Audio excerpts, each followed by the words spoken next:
music that would reinstill that patriotism that we all need, especially in troubling times like this. And the fact that the Super Eagles had a win over the weekend, I mean, it was over the, yes, just about the weekend there, was an amazing feeling. Wiebe was there to see the game, and I'm blessed to have him join us on the show this beautiful morning on Power Solutions. Good morning, Wiebe. Good morning, Collins. It's great to be here. I haven't been here for a while, so it's good to see you. That's right. Yeah, but I see you took out your blonde hair, so we're not matching anymore.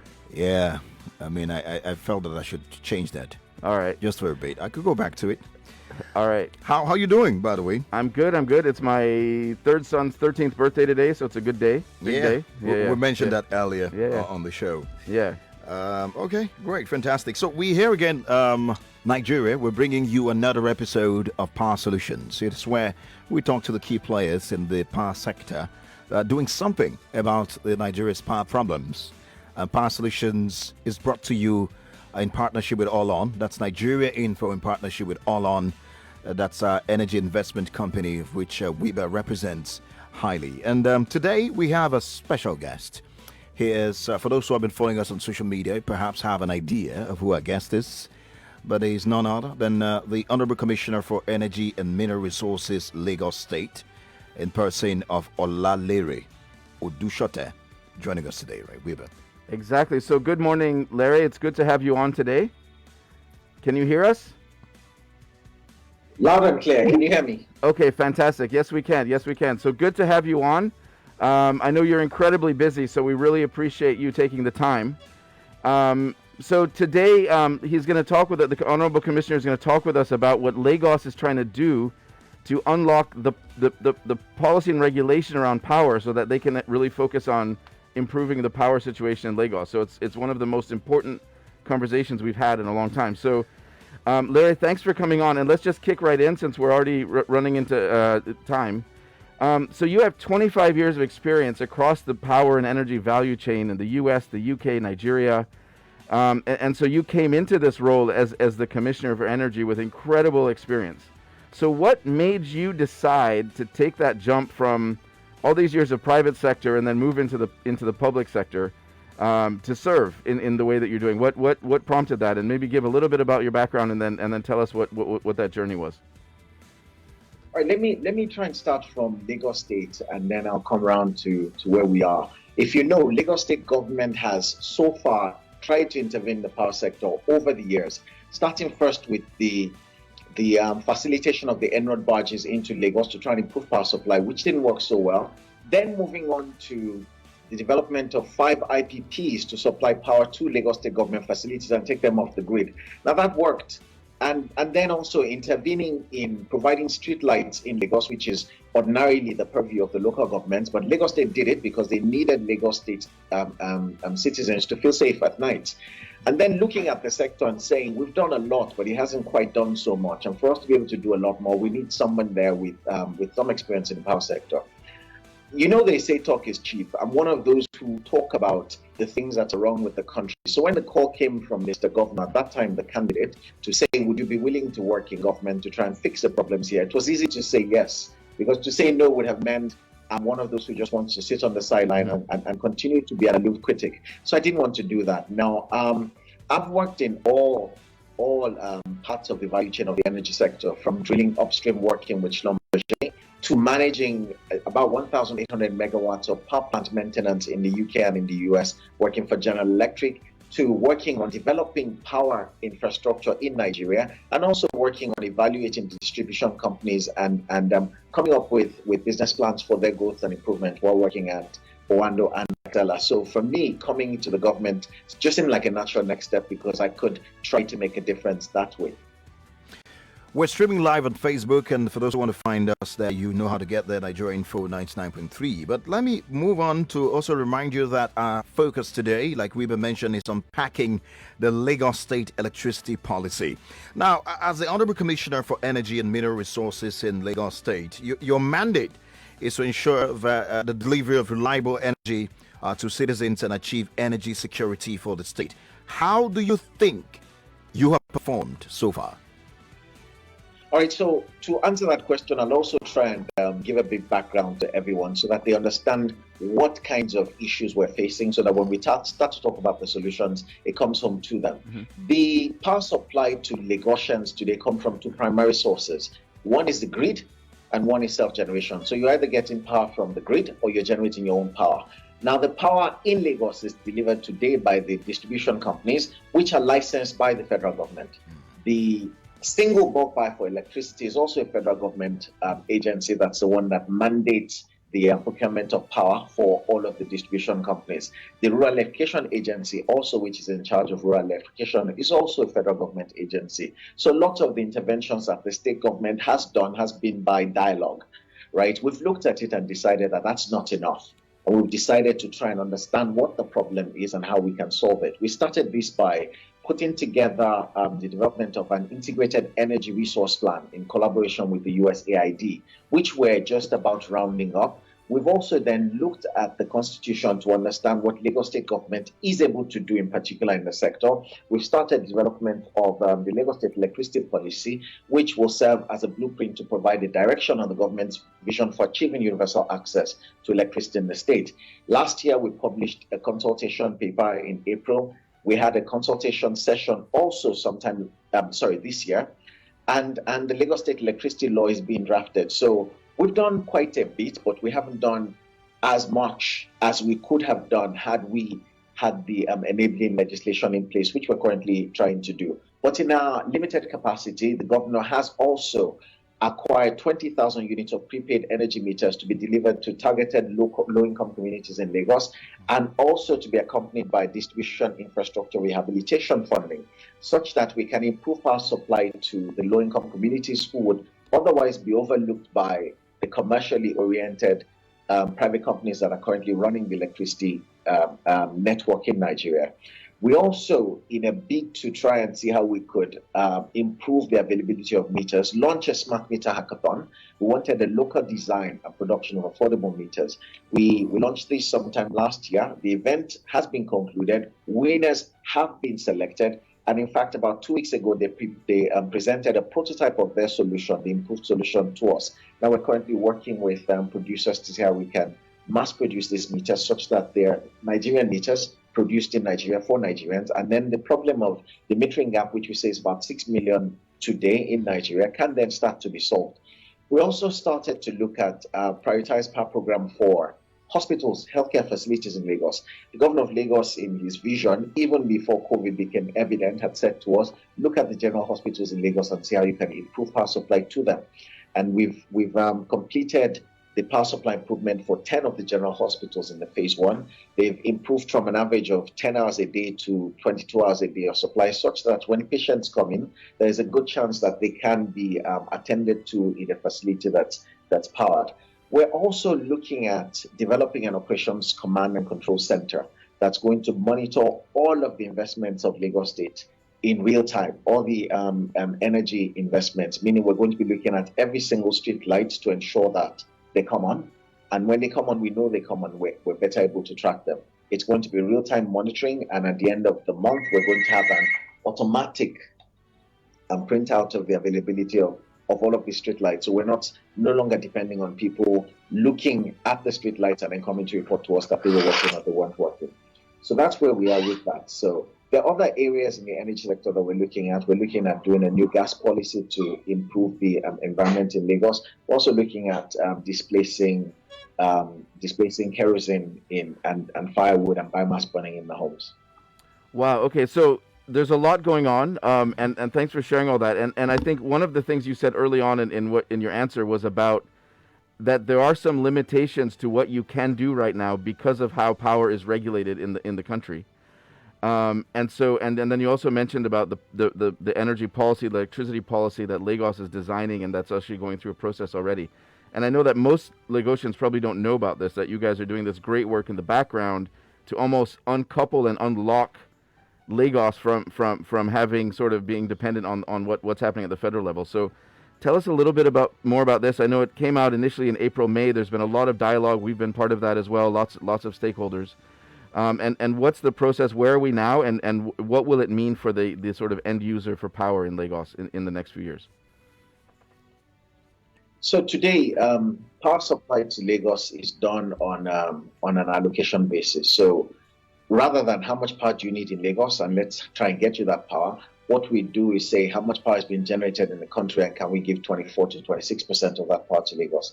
We think that's not a sustainable way of encouraging improvement in industry in Lagos. 77% of Nigeria's industrial production comes from Lagos, so getting 24 to 26% of the power supply to us isn't working. And even if we're getting 77% of the power supplied in Nigeria for utilization in Lagos, it will still not be enough. So what we've said is we're going to look at it again. We've done the IRP, which is going to tell us what the sources are for power, what we can do to generate additional power, and also, like I may not have mentioned this, it's also part of the ongoing development or discussions. We're looking at how we can generate power inside Lagos, right? Both using off-grid solutions and looking at on-grid power sources as well. So the policy gives an insight into the thinking of Lagos State about the legal, the engineering, and the commercial frameworks required by the state to create a viable subnational electricity sector that will cater fully to the needs of the citizens. And this, we think, will then engender the significant economic growth and the development for the Lagos State and for the country at large. Now, remember, Lagos State is the gateway to Nigeria. So anything that's going to happen in Nigeria happens in Lagos as a matter of course. So if we can improve the situation in Lagos, we think by extension, we will be able to improve the situation in Nigeria. Honorable Commissioner, Lagos State receives just about 1,000 megawatts for an average of no more than 12 hours daily. And that's about 12,000 megawatts are for a population of over 25 million. You know, how specifically would this, I think you talked a bit about how this policy would address this, but how specifically would this policy solve this problem? So today the market is in Lagos. Yeah. Right? Most of the electricity consumption is in Lagos. And depending on who you ask, and there have been studies that have been carried out that say that in Lagos we have 15 gigawatts of own generation. Even if we assume that that includes redundancies, and we say that we need 7.5 gigawatts of power in Lagos, the total generation in the country is less than 4 gigawatts. So even if we get 100% of the allocation to Lagos, it's still not going to be enough. We believe that the best way to do that is to separate the Lagos market from the national market, which will then help us attract the investment that we need in distribution infrastructure, in metering, and then in additional generation. Because what we like to do is to follow the trail of the money. Now, in the electricity sector, that's looking at the customer side. So if I can get power to the customers and I can demonstrate that I'm able to deliver that power to the customer, then I can attract funding for additional generation as needed. If I can demonstrate that I have the infrastructure to supply 6 gigawatts to Lagosians, then I can demand for the investment in generation in Lagos. If I try and invest in generation without fixing the customer side, then I'm really just wasting my time. Nobody will come and invest. We've seen it already happen. We have stranded generation capacity in the country because there's no distribution and transmission capacity to take it there. So what we've done is to create a template market for Lagos, which will be owned and operated substantially by the private sector under a commercial framework, guided by the IRP, and guided by state tariff methodology. We're not going to run away from that. The problem that everyone has said so far is that the tariffs are not cost recoverable. There's also a seeming lack of transparency. So if you say the tariffs are unrecoverable and we can't demonstrate that they're unrecoverable, then it becomes difficult for us to accept a higher tariff. And I think that's a problem that the customers have complained about. So when the organized sector start to complain about tariff increases and a lack of improvement in supply, we see that interplay happen. When we can demonstrate to them that we can fully supply everyone, then they'll accept the tariff increase. I think when they see the roadmap, they'll be happier with it. Yeah, so Honorable Commissioner, I mean, the figure that's been going around is that you're trying to create a 5.2 trillion naira electricity market. Obviously, as an investor, we're investors. That's incredibly attractive. It's going to attract a lot of other investors. But at the same time, in spite of the fact that there's all that capital in the sector, the public's view is still often that power is a social sector, a social service, and that paying for power from the grid is somehow something people shouldn't do. How do you break that mentality? I mean, Lagos obviously is a very much more commercially oriented than many states, but it's still a pretty strong mentality here. How do you break that so that when people are paying their power bills, they're realizing that it's paying that bill that actually makes it possible to invest in providing reliable power? I'll say this. If I don't have power, then I don't want to pay for it. If I need a resource, and several World Bank studies have gone to show that people will pay for services that they get. People are more inclined to pay for it. Now, the natural human instinct is to try and get away with as much as you can. So if I don't have to pay for power, I don't want to pay for it. But when it becomes obvious, right? Because today, if you look at it, even the people who are better past my neighbors still have to invest in buying those generators. They have to invest in fueling them. In some cases, we've seen instances where neighbors are contributing to buy fuel for somebody else's generator so that they can use it together. So people are already paying today. And if you're not paying for it, then you're not getting it for the most part. So I think that mindset of power is a social service has gone away without us even realizing it. People are paying for power. And if you're not paying for it, you're not getting it. For the most part, there are 26 million Lagosians. Half of them, or 31% of them, are connected to the grid. The others are either doing without, or they're paying through their nose for it with this auto-generation facility infrastructure that they have to develop. So everybody has their own power plant at the back of their house, and they know how much they pay for that power. So if power comes from the grid, all you expect really is a significant discount. And we think we can make that happen rather than say that. And I think that mindset has changed. Okay. And from all the neighborhoods that we've gone to talk about it, yes, they would like to have free power, but they understand that if they have to pay for it, then they will pay for it. Right. Dear listener, you're listening to Nigeria Info, and we're on Power Solutions, brought to you by Nigeria Info in partnership with Olon. We have the Commissioner for Energy and Mineral Resources of Lagos State talking to us, or let's say unpacking the Lagos State electricity policy. And my next question to you, Commissioner, is that is Lagos State working with the NERC, REA, you mentioned REA earlier, and other federal government agencies on this electricity policy? And will there be harmonization of the already existing federal government policies? Oh, certainly we are. We believe in a collaborative work environment. So we're in discussions with NERC. They were invited to all of the consultations that we've done. The Rural Electrification Agency are also partners of ours. And I think we believe that they understand that Lagos State needs to move. They don't have a problem in principle with Lagos State trying to create an institution that helps Lagos State improve its power supply. So in principle, they don't have a problem with it, but the devil is always in the details. We'll work through those issues when we get there. We've also been clear about the constitutional framework.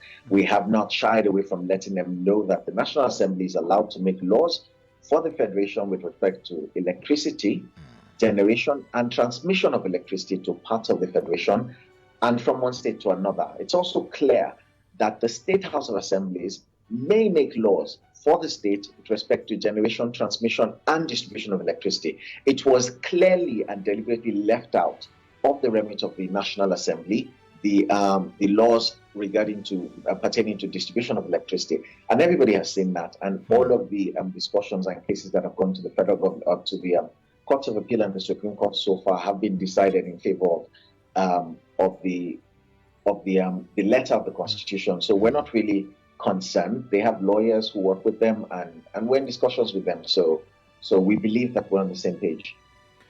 All right, so Honorable Commissioner, I mean, we're unfortunately running out of time soon, but we still have a few minutes. The very important question I wanted to ask is, you mentioned there's about 15,000 megawatts in Lagos that's self-generated, and obviously when you say the statistic to anyone outside Nigeria, they're baffled. They just can't believe this. But a lot of that is from diesel generation. So what in the policy is there going to be to kind of try and migrate us in the energy transition towards cleaner fuels, and then also obviously to renewables?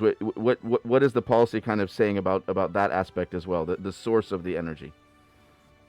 Oh, brilliant! So that's an important part of it. Now, Lagos is an ecologically vulnerable state, right? Lagos is also the largest state in Nigeria.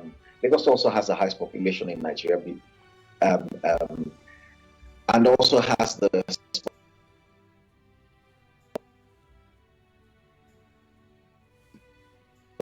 Well, are you there? Lagos is 0.4% of Nigeria's landmass. So we have a serious problem with trying to ensure that our people stay out of our hospitals.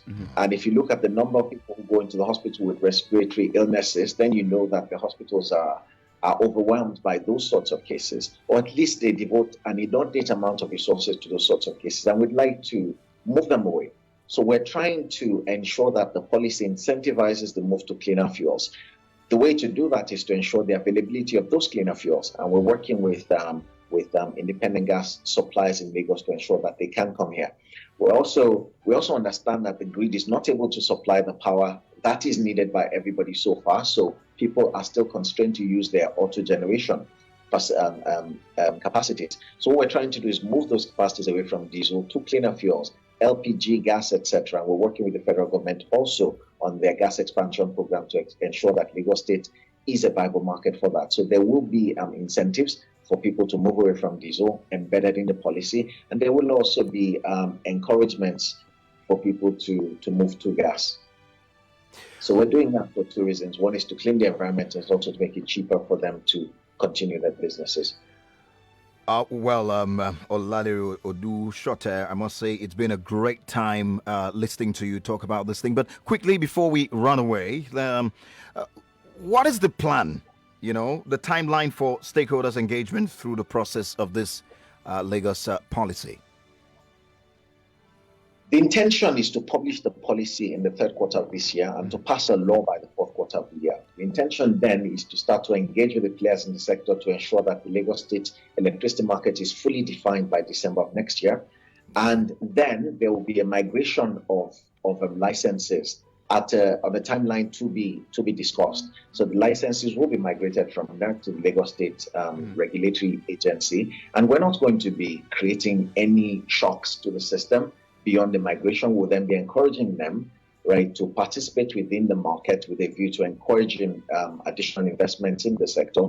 We think that by looking at Lagos State alone as a regulator, we can work better with them to determine the tariffs that are better. We can work better with them to determine the sorts of supports that they need. For example, they've complained, some of the players in the sector have complained about their inability to get their to get the customers to pay up their debts. We'll be working very closely with them to ensure that they're able to do that. I mean, we had a law in the past that contained the Power Rangers, which was supposed to be to help them ensure that customers pay up their debts and that they remain viable. We will be reactivating that in the new law to ensure that, again, the people who work in Lagos are bound by contract laws.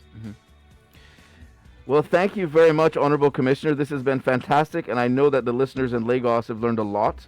And I just like the way you talk, because you're talking about third quarter, fourth quarter. There's a law by next year. So everything is very clear, and this is very ambitious, and it's something that we can see a serious solution that will be in place very quickly. So thank you so much for this, for going out on a limb and kind of taking this very difficult step so that Lagos can now provide the power that the people need. Well, that's It's a pleasure to be here. Oh, great. That's it for Power Solutions today. Next week we'll be here again with another guest and another topic. Today we hope that we've been able to unpack the Lagos State electricity policy. Join us again next week for another episode. It was brought to you by Nigeria Info in partnership with All On. And I've done this with Wiebe, Boer. All right. Thanks a lot, Collins. Thanks a lot, Larry. And everyone have a great week. My name is Collins. Teke. Thank you. 99.3 Nigeria Info. We are more than just radio. Subscribe to our YouTube channel at Nigeria Info FM. Check us out on Facebook at Nigeria Info 99.3. Follow us on Twitter at Nigeria Info FM and on Instagram at Nigeria Info FM Lagos for live updates as it happens. 99.3 Nigeria Info. Let's talk.